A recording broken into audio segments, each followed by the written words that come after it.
कंधे पर बैग टांगे गांव के पास वाले जंगली रास्ते से गुजर रहा था। उसके हाथ में एक चिट्ठी थी जिसको पढ़ते हुए वो अपने कदमों को आगे बढ़ा रहा था। एक चौराहे पर आकर वो रुका। यहां से कहां जाना है भाई? उसने चिट्ठी को पढ़ा। चौराहे पर पहुंचकर डाकघर जाने वाला रास्ता पकड़ लेना और उसी तरह आप डाकघर पहुंच जाएंगे। वाह, डाकघर वाले रास्ते पर आगे बढ़ना है, लेकिन डाकघर का रास्ता कौन सा है ये तो लिखा ही नहीं। तभी उसने देखा कि एक रास्ते पर एक बोर्ड लगा है जिस पर डाकघर का रास्ता बताया गया है। शुक्र है भगवान का, वो उसी रास्ते पर आगे बढ़ गया। तकरीबन 15 मिनट चलने के बाद उसे जंगल के बीच एक डाकघर नजर आया। लगता है यही है। डाकघर के बाहर एक आदमी खड़ा हुआ था। क्या आप ही नए डाक बाबू हैं? जी हाँ, सही पहचाना। मेरा नाम महेश है। मेरा यहाँ डाक बाबू के लिए पोस्ट किया गया है। ठीक है साहब, ये डाकघर है और मैं आपका शागिर्द राजू। अब आप अंदर जाइए, मैं सुबह आपका नाश्ता ले आऊँगा। अरे ऐसा कैसे हो सकता है? आप मेरे शागिर्द हैं, ये आपकी ड्यूटी है। आप मेरे साथ नहीं रहेंगे तो कौन रहेगा? वो मुझे पता है साहब, लेकिन मैं रात में यहाँ नहीं रुक सकता। चाहे आप मुझे नौकरी से निकलवा दीजिए। हाँ। ये बात सुनकर महेश को बहुत अजीब लगा। ये कहकर राजू वहां से चला गया। कमाल है, मेरा शागिर्द होने के बावजूद मेरी मर्जी के खिलाफ चला गया। चलो कोई बात नहीं, बुजुर्ग आदमी है, क्या ही बोलूं। ये कहकर वो डाकघर के अंदर चला गया। डाकघर अंदर से काफी पुराना लग रहा था, लेकिन उसमें सफाई अच्छे से हुई थी। एक शेल्फ था जिसमें कई किताबें रखी हुई थी और आसपास लगे शेल्फ में फाइल और चिट्ठियां रखी थी। अरे, ऐसा लगता है कि यहाँ कई दिनों से कोई डाक बाबू नहीं आया है। उसने एक किताब निकाली और बिस्तर पर लेटकर पढ़ने लगा। इस तरफ राजू अभी तेज तेज कदमों के साथ आगे बढ़ रहा था। मुझे जल्दी से निकल जाना चाहिए, वरना वो आ गया तो राम राम राम राम। तभी राजू को पीछे साइकिल की घंटी और सांसों की आवाज सुनाई देने लगी।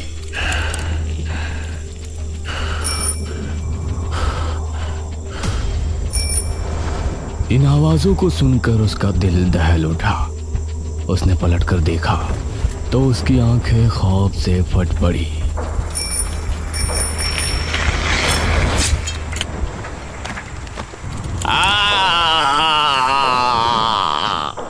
महेश की यहाँ पहली रात थी, इसलिए उसे नींद भी नहीं आ रही थी। करीब 12 बजे अचानक सियारों के रोने की आवाज आई और महेश चौंक गया। उसके हाथ से किताब छूटकर नीचे गिर गई। अरे, ये तो जंगल है, यहाँ तो ऐसी आवाजें आना आम बात है। मुझे इनकी आदत डालनी पड़ेगी। उसने किताब उठाई और फिर से पढ़ने लगा।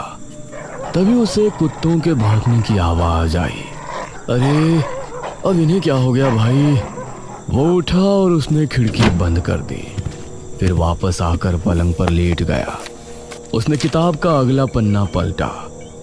तभी उसे एक तेज सांस लेने की आवाज सुनाई दी।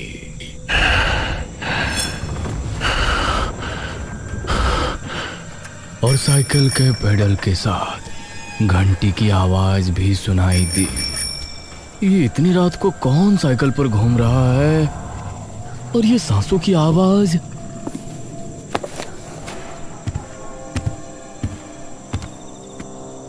महेश को अब बाहर जाकर देखने की हिम्मत नहीं हुई। जो डर उसने कुछ देर पहले राजू के चेहरे पर देखा था, वो अब अपने दिल में महसूस कर रहा था। वो फिर से बिस्तर पर लेट गया। उसके माथे पर पसीने आ गए, यहाँ तक कि उसने अपने कानों पर हाथ रख लिए, लेकिन वो आवाजें अभी भी उसको सुनाई दे रही थी, जिसकी वजह से उसे पूरी रात में कुछ झपकियां आई, लेकिन नींद पूरी नहीं हुई।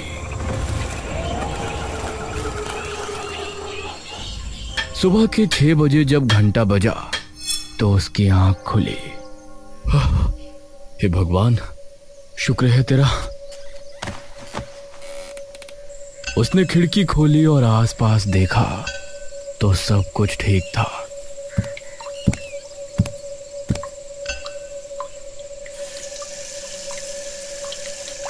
उसने अपना चेहरा धोया और डाकघर से बाहर निकला।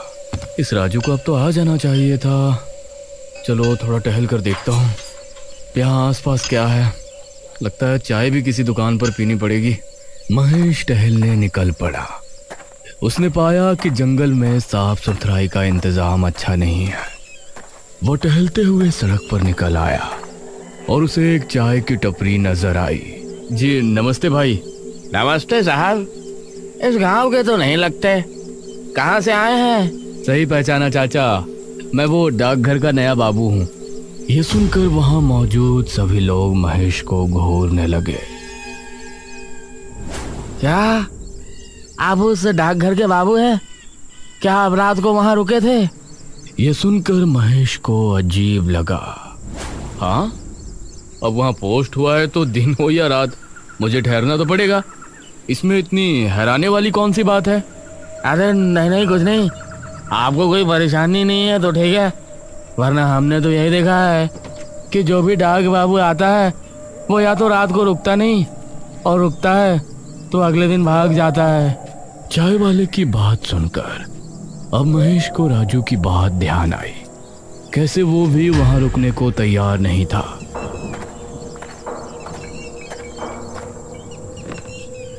चाय वाले ने महेश को चाय का कुल्हड़ थमा दिया, लेकिन महेश उसके चेहरे पर डर के भाव साफ देख पा रहा था।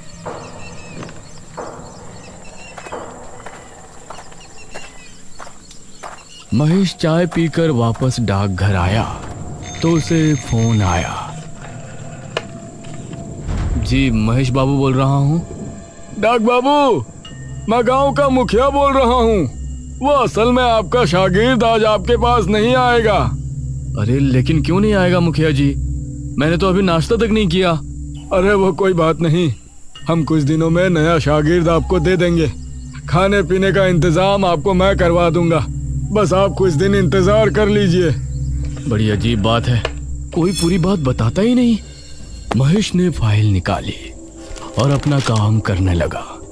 दोपहर तक उसने रजिस्टर का काम किया और फिर दोपहर से शाम तक चिट्ठियां बांटने गया।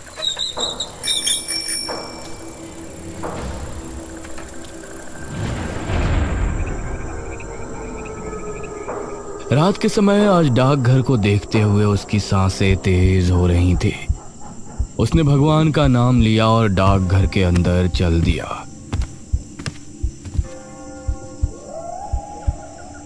इसी गांव के एक घर में विपुल अपनी पत्नी निराजना के साथ बैठा था। ए जी, मुझे इस बार बम्बई घूमने जाना है। कई साल हो गए आप मुझे कहीं लेकर नहीं गए। अरे मेरी जान, पैसे तो आने दो, मैं तुमको बम्बई क्या विलायत भी ले जाऊंगा। बस बड़े आए विलायत ले जाने वाले। तभी उसके दरवाजे पर किसी ने दस्तक दी। कौन है भाई? बाहर से साइकिल की घंटी की आवाज आई और कोई बोला, डाक बाबू। अरे ये डाकिये रात में भी आने लगे। विपुल उठकर दरवाजे पर गया तो सामने कोई नहीं था। कमाल है, यहाँ तो कोई नहीं है। तभी उसकी नजर जमीन पर पड़ी तो वहां पर एक चिट्ठी पड़ी थी।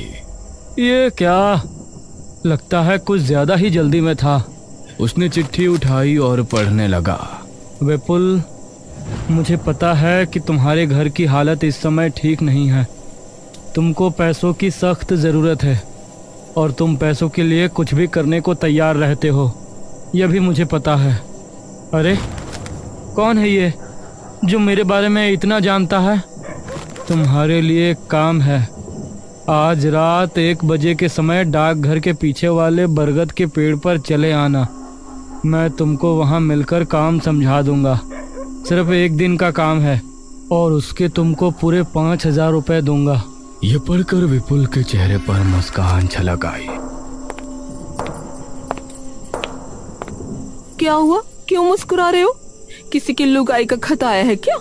अरे नहीं नहीं, एक काम आया है मेरे लिए, उसे कर दिया तो 5,000 रुपए आ जाएंगे एक ही दिन में।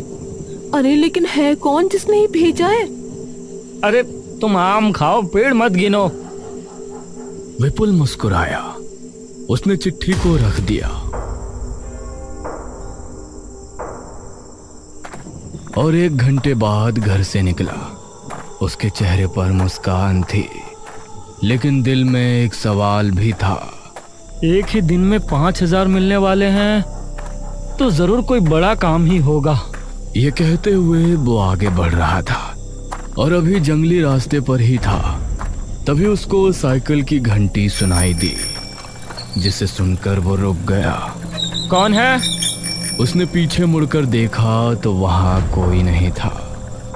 अब वो फिर से आगे बढ़ने लगा, लेकिन बार बार साइकिल की घंटी की आवाज उसे सुनाई दे रही थी। वह डर को काबू में रखते हुए बरगद के पेड़ के पास पहुंचा। अरे यहाँ तो कोई नहीं है, बरगद का पेड़ तो यही है। अरे कौन है भाई, क्या मेरा उल्लू बनाया है?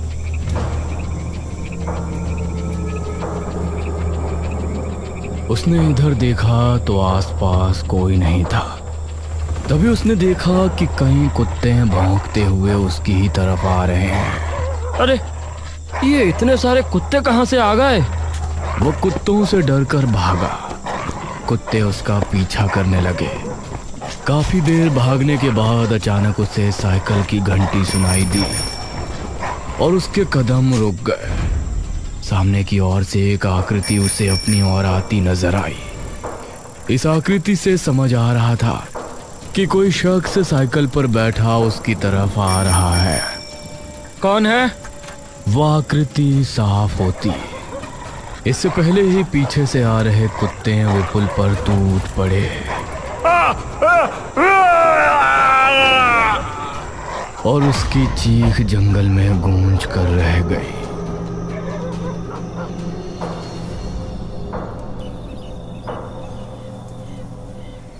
सुबह होने पर विपुल की लाश जंगल में पाई गई।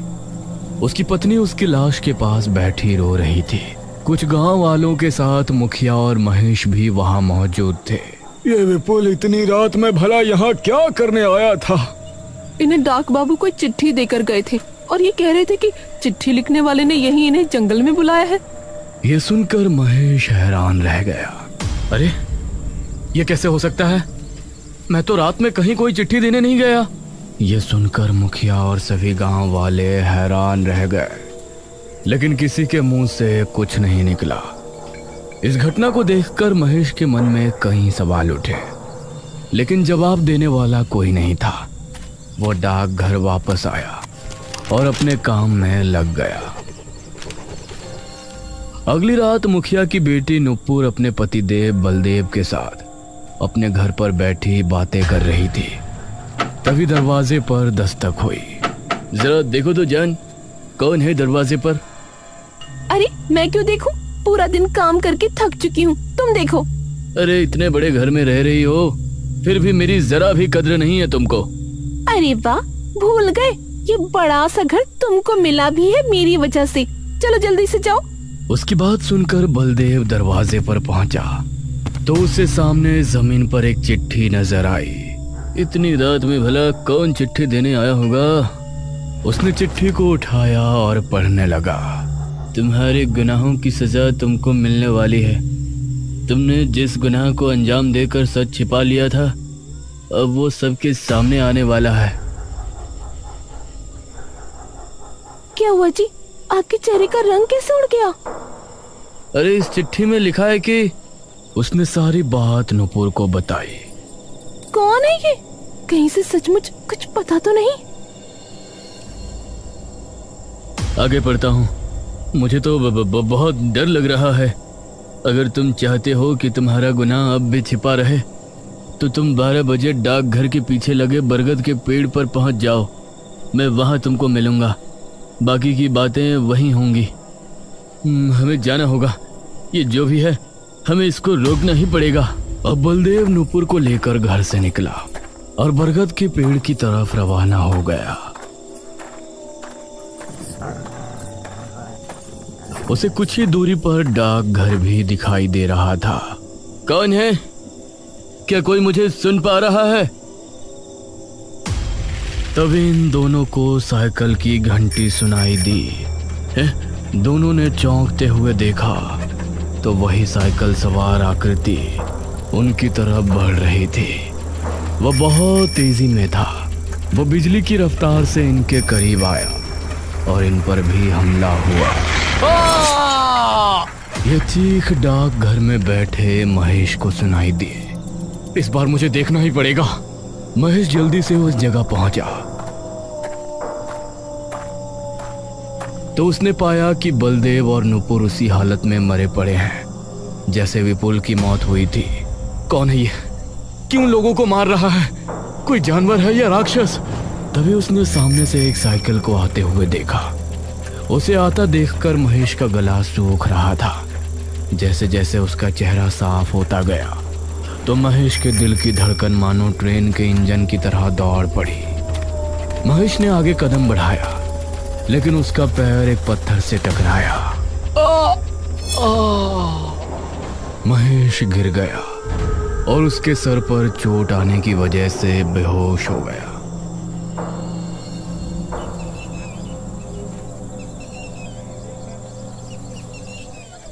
सुबह जब उसकी आंख खुली तो गांव के कुछ लोग और मुखिया भी वहां मौजूद था।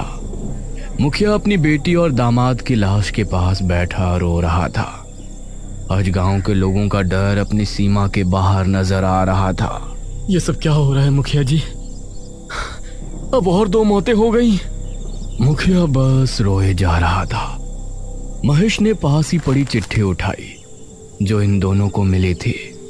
उसे पढ़कर महेश का दिमाग घूम गया। कौन हो सकता है जो मेरी जगह लोगों को चिट्ठी देकर यहाँ बुलाता है और उन्हें मार देता है? डाक बाबू, यह डाक घर ठीक नहीं है। आप भी ना जाने कैसे यहाँ टिके हुए हैं, वरना यहाँ जो भी आता है एक दिन में ही डर कर भाग जाता है। सच कहूं तो मैं भी भागने वाला था, लेकिन मुझे नौकरी की सख्त जरूरत है, वरना रातों को साइकिल की आवाजें, कुत्तों की भौंकने की आवाज और सियारों के गुर्राने की गरज, इन सब से डर तो बहुत लगता है। क्या आपको भी वो आवाजें सुनाई देती हैं? हाँ, आप लोग मुझसे क्या छिपा रहे हैं? जब आप उन आवाजों के बारे में जानते हो तो कुछ और भी जानते ही होंगे। इस पर मुखिया ने जवाब दिया। हमारे गांव में गायत्री नाम की एक विधवा अपने बेटे आर्यन के साथ रहा करती थी। उस समय मैं मेरे घर का निर्माण करवा रहा था।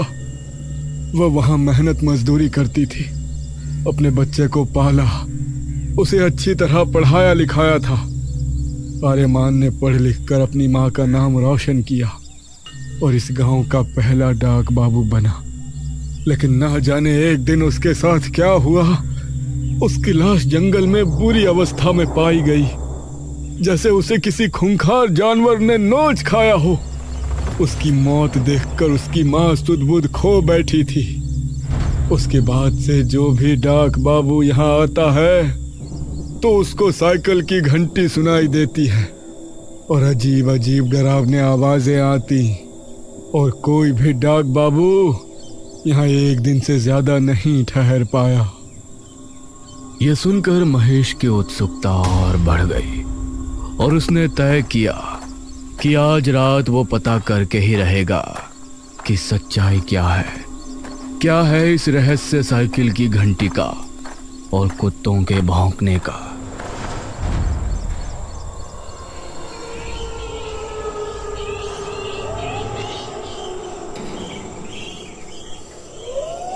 रात होने पर महेश डाकघर के दरवाजे पर खड़ा हो गया।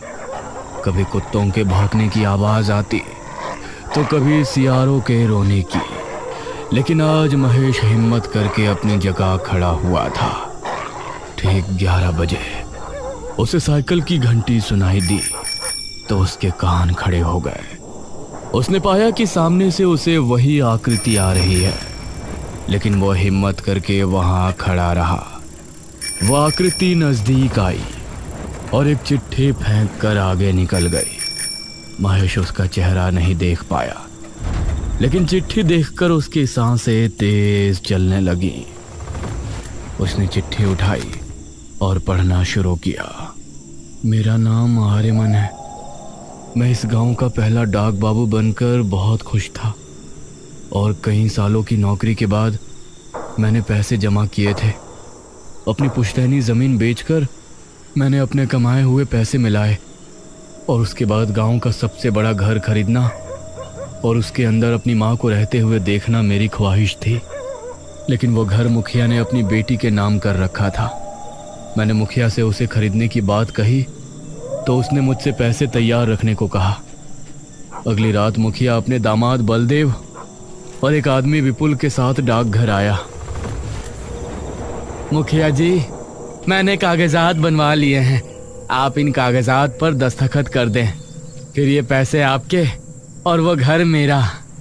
मुखिया ने पहले पैसों की गिनती विपुल और बलदेव से करवाई। मुखिया जी, अब इन कागजों पर अपने दस्तखत कर दें। क्यों नहीं डाक बाबू? तभी मुखिया ने विपुल को इशारा किया और उसने मेरे सर पर डंडा मारा। वो घर मेरी बेटी के नाम है और वही उसमें रहेगी। यह सब नाटक तो मैंने तेरी जमीन के पैसे और तेरी जमा पूंजी हड़पने के लिए किया था। इस गांव में सबसे अमीर मैं हूँ और मैं ही रहूंगा।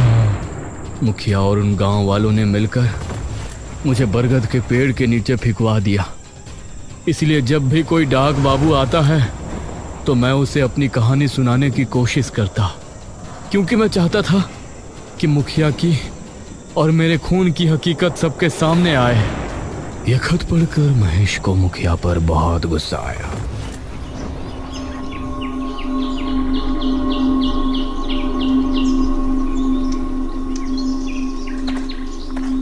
वो अगली सुबह मुखिया के घर पहुंचा।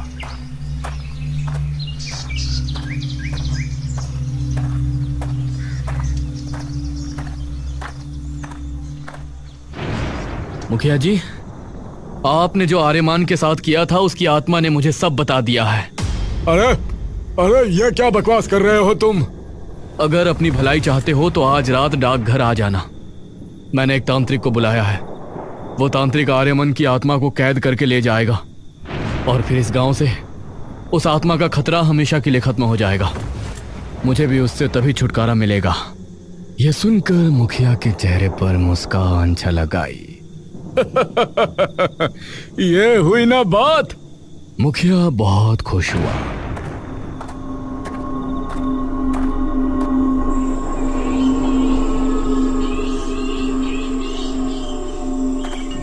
और रात होने पर वो डाकघर पहुंचा।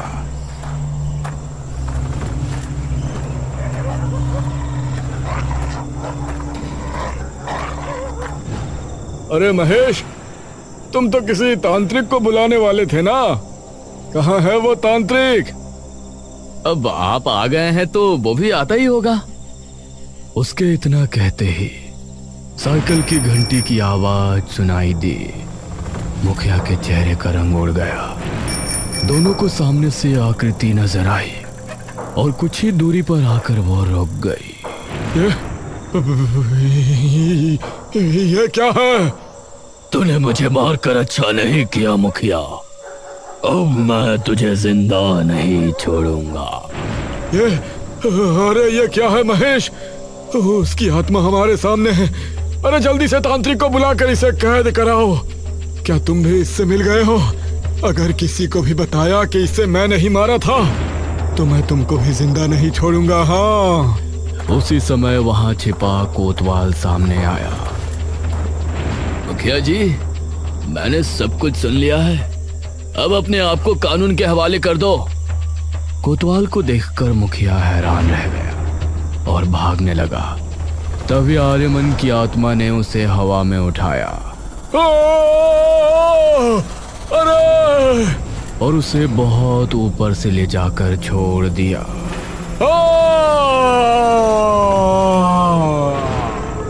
ज्यादा ऊंचाई से गिरने पर मुखिया की मौत हो गई। अब मेरी माँ को उस घर में पहुंचाना भी तुम्हारा ही काम है महेश। मैं जरूर करूंगा।